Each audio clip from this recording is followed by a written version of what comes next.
Okay, so let's apply what we were just talking about to rational expressions. Now this right here is what we call a rational expression. It's basically a fraction, but the numerator and the denominator are actually algebraic expressions as opposed to just plain old numbers.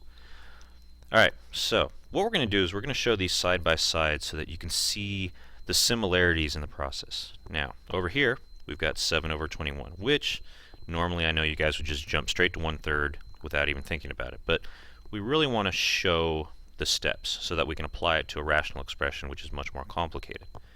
So let's take a look at what we're doing here. Both the top and bottom share a factor of 7. And in fact, if you look at the numerator here, 7, which is a prime number, doesn't factor. So it's a factor all in itself, which in this case we'll just put in parentheses.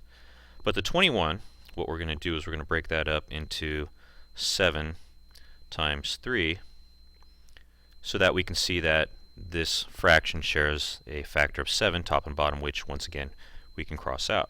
So on the bottom, that just leaves us with a factor of 3. And on top, we can't just leave it blank, but we know that in a case like this, there's always an invisible factor of 1, so we can just make that 1/3.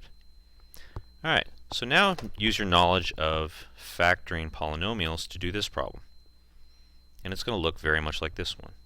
On the top here, we've got x plus 1. But no matter how we try to factor this part, x plus 1 doesn't factor, so it becomes its own factor. And so what I'm going to do, just like I did with the 7 over here, I'm just going to put it in parentheses to say it's its own factor. It's kind of like a prime number. It won't factor any further.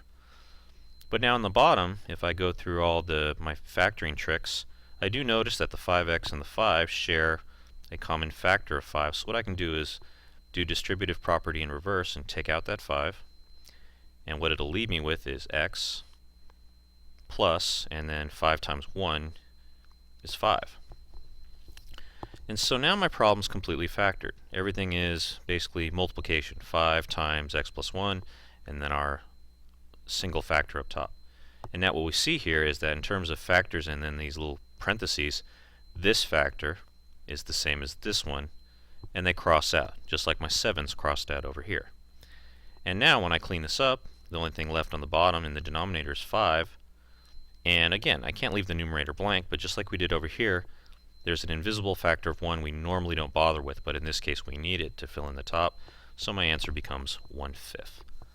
So that's how you simplify a rational expression. You go through the exact same steps that you would with a regular fraction. The only difference is that the factoring is a bit more complicated.